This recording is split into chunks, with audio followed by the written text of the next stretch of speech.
ഓം ശാന്തി. ഇന്ന് അവ്യക്ത മുരളിയുടെ ചർച്ചയാണ് നമ്മൾ ചെയ്യുന്നത്. ഇന്നത്തെ തീയതി 17/5/2026, റിവൈസ് തീയതി 11/02/10. എല്ലാവർക്കും സ്വാഗതം. അപ്പോ ഇന്നത്തെ മുരളിയിലെ പ്രധാന ഹെഡിങ് ഞാൻ ആദ്യം തന്നെ ശ്രോതാക്കൾക്കായി ഒന്ന് വായിക്കാം. വളരെ ശ്രദ്ധിച്ചു കേൾക്കുക. തീർച്ചയായും. ശിവന്റെ ജന്മദിനത്തിൽ ക്രോധമാകുന്ന എരിക്കിൻ പൂവ് ബാബ്ദാദയ്ക്കർപ്പിച്ച് ദർപ്പണമാകൂ. പവിത്ര പ്രവൃത്തിയുടെ പ്രത്യക്ഷ തെളിവിലൂടെ പ്രത്യക്ഷത സമീപത്ത് കൊണ്ടുവരൂ. വാവ്, വളരെ ആഴത്തിലുള്ളൊരു തലക്കെട്ടാണല്ലേ? അതെ. അതുകൊണ്ടുതന്നെ ഇന്നത്തെ ഈ സൂക്ഷ്മമായ ചർച്ചയിലൂടെ നാം കേൾക്കുന്ന നിങ്ങൾക്കോരോരുത്തർക്കും ഈ പോയിന്റുകൾ വ്യക്തമാക്കി കൊടുക്കും. ബാബ്ദാദ നൽകിയ ഈ അറിവുകൾ നമ്മുടെ നിത്യജീവിതത്തിൽ എങ്ങനെ പ്രായോഗികമാക്കാം എന്ന് പരിശോധിക്കാനാണ് നമ്മളിന്ന് ശ്രമിക്കുന്നത്. വളരെ കൃത്യം. അപ്പോ ബാബ്ദാദ ഈ മുരളി തുടങ്ങുന്നത് തന്നെ ശിവജയന്തിയെക്കുറിച്ച് പറഞ്ഞുകൊണ്ടാണ്. ഇതൊരു വിചിത്രമായ, അതായത് വളരെ അത്ഭുതകരമായ ഒരു ജന്മദിനമാണെന്ന് ബാബ പറയുന്നു. വിചിത്രമായ ജന്മദിനമെന്ന് പറയുമ്പോൾ സാധാരണഗതിയിൽ അച്ഛന്റെ ജന്മദിനം വേറെ, കുട്ടികളുടെ ജന്മദിനം വേറെ, അങ്ങനെയാണല്ലോ നമ്മൾ കാണാറുള്ളത്. അതെ അതെ. എന്നാൽ ഇവിടെ അച്ഛന്റെയും കുട്ടികളുടെയും ജന്മദിനം ഒരുമിച്ചാണ്. ബാപ്ദാദ ശിവബാബയായി അവതരിച്ചപ്പോൾ തന്നെ യജ്ഞം സൃഷ്ടിച്ചു, ഒപ്പം ബ്രാഹ്മണരായ കുട്ടികളും ജനിച്ചു. കേൾക്കുമ്പോൾ തന്നെ ഒരു പ്രത്യേക ഫീലുണ്ട്. ഇതൊരുമാതിരി ഒരു വലിയ കമ്പനിയുടെ സ്ഥാപകൻ തന്റെ സ്വന്തം ജന്മദിനത്തിൽ തന്നെ ആ കമ്പനിയുടെ വാർഷികവും ആഘോഷിക്കുന്നത് പോലെയുണ്ട്, അല്ലേ? ഹാ, വളരെ നല്ലൊരു ഉപമ.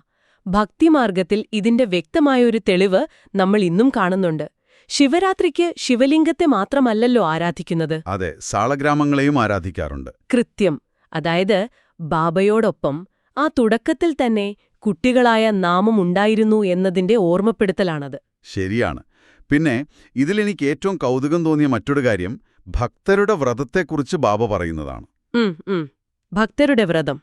അവർ ശിവരാത്രിക്ക് വെറുമൊരു ദിവസത്തെ വ്രതമെടുക്കുമ്പോൾ നമ്മൾ കുട്ടികളെടുത്തിരിക്കുന്ന വ്രതം ചില്ലറയൊന്നുമല്ല. വരാനിരിക്കുന്ന 21 ജന്മങ്ങളിലേക്ക് നീണ്ടുനിൽക്കുന്ന പവിത്രതയുടെ വ്രതമാണ് നമ്മൾ എടുക്കുന്നത്. തീർച്ചയായും. അത് വെറുമൊരു വ്രതമല്ല. ബാപ്ദാദ ഇവിടെ വളരെ വ്യക്തമായി പറയുന്നുണ്ട്, പവിത്രതയെന്ന് പറഞ്ഞാൽ അത് വെറും ബ്രഹ്മചര്യം പാലിക്കൽ മാത്രമല്ല എന്ന്. അത് പലർക്കുമുള്ള ഒരു തെറ്റിദ്ധാരണയാണ്. അതെ. പവിത്രത എന്നാൽ നമ്മുടെ മനസ്സ്, വാക്ക്, കർമ്മം, പിന്നെ മറ്റുള്ളവരുമായുള്ള സമ്പർക്കം എന്നിവയിലെല്ലാമുള്ള പവിത്രതയാണ്. നമ്മുടെ ഉള്ളിൽ ദേഷ്യമോ അസൂയയോ വെച്ചുകൊണ്ട് നമ്മൾ പുറമേ ചിരിച്ചാൽ അവിടെ പവിത്രത പൂർണ്ണമാവുന്നില്ല. അത് വളരെ ശരിയാണ്.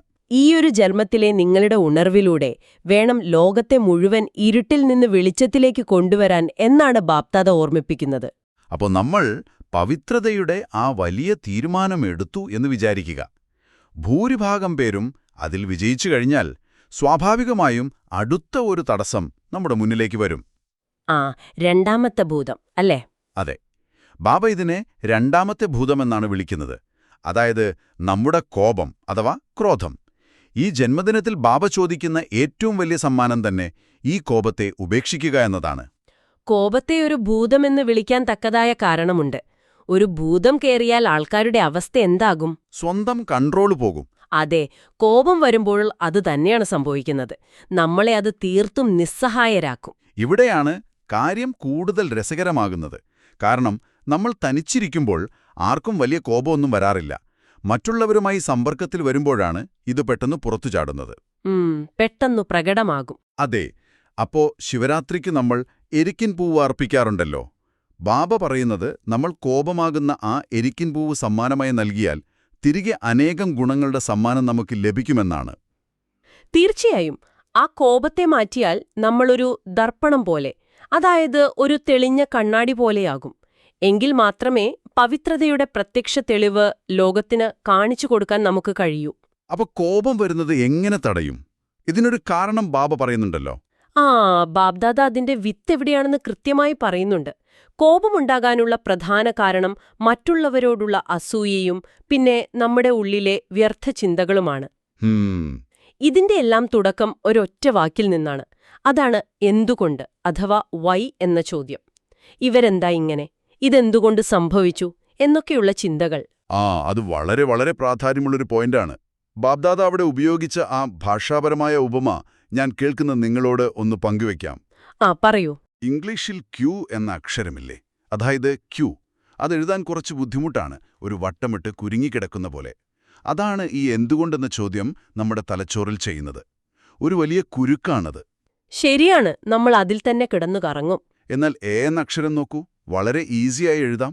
ബാബ പറയുന്നത് നമ്മുടെ മനസ്സിൽ ഈ എന്തുകൊണ്ട് എന്ന വാക്കിന്റെ ഒരു വലിയ ക്യൂ തന്നെ നിൽപ്പുണ്ടെന്നാണ്. ആ ക്യൂ നമ്മൾ ഒഴിവാക്കണം. അതെ, ആ ക്യൂ ഒഴിവാക്കാൻ ബാബ ഒരു നല്ല ഉദാഹരണം കൂടെ ഓർമ്മിപ്പിക്കുന്നുണ്ട്. ജഗദംബയുടെ പാകിസ്ഥാനിലെ ബോർഡിംഗ് കാലത്തെ ഒരു അനുഭവം. അത് കേട്ടിട്ടുണ്ട്. അന്ന് മമ്മ കുട്ടികളോട് പറഞ്ഞ ഒരു നിയമമുണ്ടായിരുന്നു. എന്തുകൊണ്ട് എന്ന ചോദ്യങ്ങൾ ആരും ചോദിക്കാൻ പാടില്ല.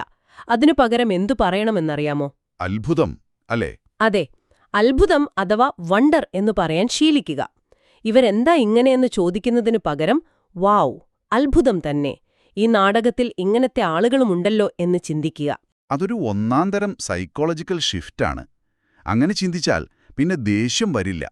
ബാബയുടെ പ്രത്യക്ഷത വേഗത്തിൽ നടക്കാൻ ഈ ഒരു മാറ്റം അനിവാര്യമാണ് എന്നാണ് ബാബ പറയുന്നത്. ശരിയാണ്. ഇനി ഇതൊക്കെ നമ്മൾ പ്രായോഗികമാക്കിയോ എന്ന് പരിശോധിക്കാൻ ബാബ്ദാദ നമുക്കൊരു ടാസ്ക് കൂടെ തരുന്നുണ്ട്. ഹോളി റിസൾട്ട് കാർഡിന്റെ കാര്യമല്ലേ? അതെ. ഹോളിക്ക് മുൻപേ എല്ലാവരും തങ്ങളുടെ റിസൾട്ട് കാർഡ് മധുബനിലേക്ക് അയക്കണമെന്ന് ബാബ പറഞ്ഞിട്ടുണ്ട്. റിസൾട്ട് കാർഡെന്ന് കേൾക്കുമ്പോൾ തന്നെ എനിക്കൊരു സംശയം തോന്നി. ഇത് എങ്ങനെ തയ്യാറാക്കും? നമ്മളൊരു വലിയ ഉപന്യാസമൊക്കെ എഴുതി തയ്യാറാക്കണോ? ഞാൻ ഇന്ന് ഇത്ര തവണ ദേഷ്യപ്പെട്ടു, അങ്ങനെയൊക്കെ? ഒരിക്കലുമില്ല. ബാബയ്ക്ക് അതൊക്കെ വായിക്കാൻ എവിടെയാ സമയം?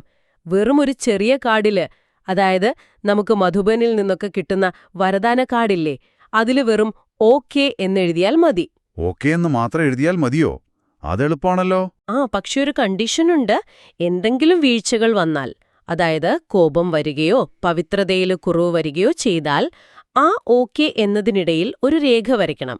വീണ്ടും വന്നാൽ വീണ്ടും വരയ്ക്കണം. അപ്പോ അതത്ര എളുപ്പമല്ല. അതെ. ഇതിൽ ഡബിൾ വിദേശികളാണോ, ഭാരതത്തിലുള്ളവരാണോ, അതോ മധുബൻ നിവാസികളാണോ ഒന്നാം നമ്പർ നേടുക എന്ന് ബാബ ഉറ്റുനോക്കുകയാണ്. വാവ്, അതൊരു നല്ല ആരോഗ്യകരമായ മത്സരമാണ്. ഇവിടെ ഞാൻ മറ്റൊരു കാര്യം കൂടി ഓർമ്മിപ്പിക്കട്ടെ. നമ്മൾ ഈ എരിക്കിൻ പൂവാകുന്ന കോപം ബാബയ്ക്ക് കൊടുത്തല്ലോ. ഒരിക്കൽ കൊടുത്ത സമ്മാനം തിരികെ എടുക്കാൻ പാടില്ല എന്ന് ബാബ വളരെ കർശനമായൊരു താക്കീത് നൽകുന്നുണ്ട്. അത് വളരെ പ്രധാനപ്പെട്ടൊരു കാര്യമാണ്. അതായത് കോപം നമ്മൾ ബാബയ്ക്ക് നൽകിക്കഴിഞ്ഞാൽ പിന്നെ അത് നമ്മുടെ സ്വന്തമല്ല. അത് ബാബയുടെ ഒരു അമാനത്തായി, അതായത് ഒരു സൂക്ഷിക്കാൻ ഏൽപ്പിച്ച വസ്തുവായി മാറുന്നു. ട്രസ്റ്റായിട്ട്, അല്ലേ?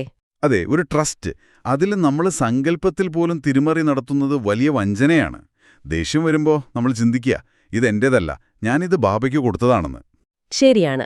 എന്ത് സംഭവിച്ചാലും ബാബ്ദാദ നമ്മോടൊപ്പം കമ്പൈൻഡാണ് എന്ന ധൈര്യം നമ്മൾ എപ്പോഴും നിലനിർത്തണം. ഇനി ഇതുകൂടാതെ സേവനത്തിന്റെ ഒരു വലിയ വശം കൂടെ ബാബ പറയുന്നുണ്ട്. മൈക്കുകളെ തയ്യാറാക്കുന്ന കാര്യം. അതെ, എല്ലാ സോണുകളും പുതിയ അവകാശികളെയും പ്രഭാവശാലികളായ മൈക്കുകളെയും തയ്യാറാക്കണം. മൈക്കെന്ന് പറയുമ്പോൾ വെറുതെ സ്റ്റേജിൽ സംസാരിക്കുന്നവരല്ല. പിന്നെ ആരാണ്? സ്വന്തം അനുഭവം വെച്ച് മറ്റുള്ളവരെ തൃപ്തിപ്പെടുത്താൻ കഴിയുന്ന അനുഭവങ്ങളുടെ ശക്തിയുള്ളവരാണ് യഥാർത്ഥ മൈക്കുകൾ.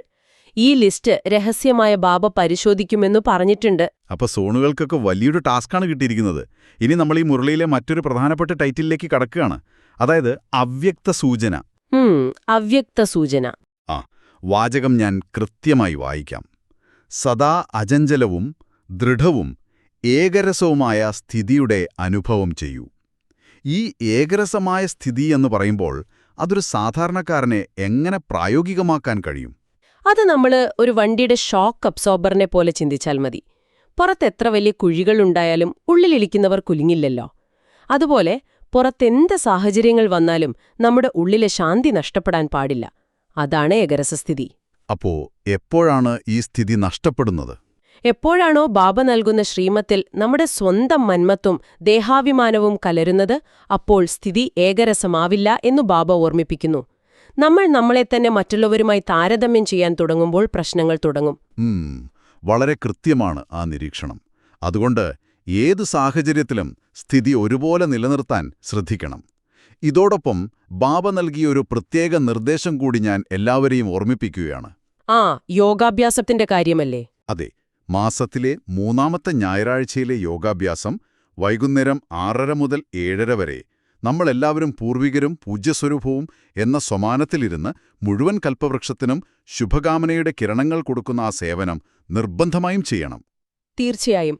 പൂർവികർക്കൊരിക്കലും തങ്ങളുടെ കുട്ടികളുടെ ദുഃഖം കണ്ടു നിൽക്കാൻ കഴിയില്ലല്ലോ. അതുകൊണ്ട് എല്ലാവർക്കും ആ സ്നേഹവും ശാന്തിയും നൽകേണ്ടത് നമ്മുടെ ഉത്തരവാദിത്തമാണ്. ശരി, നമ്മൾ ഈ ചർച്ചയുടെ അവസാന ഭാഗത്തേക്ക് കടക്കുകയാണ്. അപ്പോ മുരളിയിലെ മുഴുവൻ പോയിന്റുകളും വിട്ടുപോകാതെ കേൾക്കുന്ന നിങ്ങൾക്കായി ഞാൻ വളരെ ചുരുക്കത്തിൽ ഒന്ന് റിവൈസ് ചെയ്യാം. അതൊരു നല്ല ഐഡിയ ആണ്. ഒന്നാമത്തെ കാര്യം അച്ഛന്റെയും കുട്ടികളുടെയും വിചിത്രമായ ജന്മദിനം. രണ്ടാമതായി 21 ജന്മങ്ങളിലേക്കുള്ള പവിത്രതയുടെ വ്രതം നമ്മൾ എടുത്തു. അതെ. മൂന്നാമത്തെ പോയിന്റ്, രണ്ടാമത്തെ ഭൂതമായ കോപത്തെ എരിക്കൻ പൂവായി നമ്മൾ ബാബയ്ക്ക് സമ്മാനിച്ചു. നാലാമതായി എന്തുകൊണ്ട് എന്ന ക്യൂ അവസാനിപ്പിച്ച് നമ്മൾ അത്ഭുതം എന്ന് ശീലിക്കാൻ പോകുന്നു. അഞ്ചാമതായി ഹോളിക്ക് ബാബയ്ക്ക് അയക്കേണ്ട ആ ഓക്കെ എന്ന് രേഖപ്പെടുത്തിയ റിസൾട്ട് കാർഡ്. ആറാമത് കോപത്തെ തിരികെ എടുക്കാതിരിക്കുക, കാരണം അതൊരു അമാനത്താണ്. അവസാനമായി അവകാശികളെയും മൈക്കുകളെയും തയ്യാറാക്കൽ. വളരെ ഭംഗിയായിട്ട് തന്നെ ആ പോയിന്റുകളെല്ലാം റിവൈസ് ചെയ്തു. ഇതെല്ലാം എപ്പോഴും നമ്മുടെ ഓർമ്മയിലുണ്ടാകണം. ഇനി ഇന്നത്തെ വരദാനം ഞാൻ വളരെ കൃത്യമായി വായിക്കാം. എല്ലാവർക്കും ബഹുമാനം നൽകിക്കൊണ്ട് തന്റെ റെക്കോർഡ് ശരിയാക്കി വയ്ക്കുന്ന സർവരുടെയും സ്നേഹിയായി ഭവിക്കട്ടെ. ഈ വരദാനത്തിന്റെ അർത്ഥം നമ്മൾ ഒന്നുകൂടെ വ്യക്തമാക്കേണ്ടതുണ്ട്. പലരും വിചാരിക്കും വലിയ വലിയ കാര്യങ്ങൾ ചെയ്യുമ്പോഴാണ് റെക്കോർഡ് മികച്ചതാകുന്നതെന്ന്. എന്നാൽ മറ്റുള്ളവർക്ക് ബഹുമാനം നൽകുന്നതിലൂടെയാണ് സ്വന്തം റെക്കോർഡ് ശരിയാകുന്നത്. അതായത് യജ്ഞത്തിൽ നമ്മൾ എത്രത്തോളം സഹായിയാകുന്നുവോ അത്രത്തോളം നമുക്കും തിരികെ സഹായം കിട്ടും, അല്ലേ? കൃത്യം. ചെറിയവർക്ക് സ്നേഹവും വലിയവർക്ക് ബഹുമാനവും നൽകണം. ഇതിനായി ഒരു പാഠം നമ്മൾ എപ്പോഴും മനസ്സിൽ വെക്കുക. ആദ്യം താങ്കൾ, അതായത് പെഹലയാപ്പ്. ഈ ഒരു മനോഭാവമുണ്ടെങ്കിൽ എല്ലാവരുടെയും സ്നേഹികളായി മാറാൻ നമുക്ക് കഴിയും. അത് വളരെ പ്രായോഗികമായൊരു കാര്യമാണ്. ആദ്യം താങ്കൾ എന്ന് വിചാരിച്ചാൽ അവിടെ ഈഗോയ്ക്കൊരു സ്ഥാനവുമില്ലല്ലോ. ഇനി ഞാൻ മുരളിയിലെ സ്ലോഗൻ വ്യക്തമായി വായിക്കാം. ബാപ് ദാദായ്ക്ക് ലഭിച്ച ശിക്ഷണങ്ങൾ സമയത്തിന് ഓർമ്മ വരുന്നത് തന്നെയാണ് തീവ്ര പുരുഷാർത്ഥം. അതെത്ര ശരിയാണല്ലേ. പഠിച്ച കാര്യങ്ങൾ പ്രശ്നങ്ങൾ വരുന്ന ആ സമയത്ത് തന്നെ ഓർമ്മ വരണം. അതാണ് യഥാർത്ഥ പുരുഷാർത്ഥം. അപ്പോൾ കേൾക്കുന്ന നിങ്ങൾക്കായി സ്വന്തമായി ചിന്തിക്കാൻ ഒരു ചോദ്യം കൂടെ നൽകുകയാണ്. പറയൂ. അടുത്ത തവണ നിങ്ങൾക്ക് കോപം വരുമ്പോൾ അത് കേവലം ഒരു വൈകാരിക പ്രതികരണമാണോ അതോ നിങ്ങളുടെ ബാബയെ വഞ്ചിക്കുന്ന പ്രവൃത്തിയാണോ എന്ന് ഒന്ന് ചിന്തിച്ചു നോക്കൂ. നിങ്ങളുടെ ഉള്ളിലെ ആ എന്തുകൊണ്ട് എന്ന ചോദ്യത്തെ അത്ഭുതം എന്ന് മാറ്റാൻ നിങ്ങൾക്കിന്ന് കഴിയുമോ? ഇതൊന്ന് സ്വയം ചോദിച്ചു നോക്കുക. വളരെ ആഴത്തിലുള്ള ഒരു ചോദ്യമാണ്. ചിന്തിക്കാൻ ഒരുപാട് കാര്യങ്ങളുണ്ടതില്. അപ്പോൾ ഈയൊരു നല്ല ചിന്തയോടെ ഇന്നത്തെ നമ്മുടെ ഈ ചർച്ച ഇവിടെ അവസാനിപ്പിക്കുകയാണ്. നമ്മൾ സംസാരിച്ച എല്ലാ കാര്യങ്ങളും നിങ്ങളുടെ ജീവിതത്തിൽ പ്രായോഗികമാക്കാൻ സാധിക്കട്ടെ എന്ന് ആശംസിക്കുന്നു. ഓം ശാന്തി. ഓം ശാന്തി.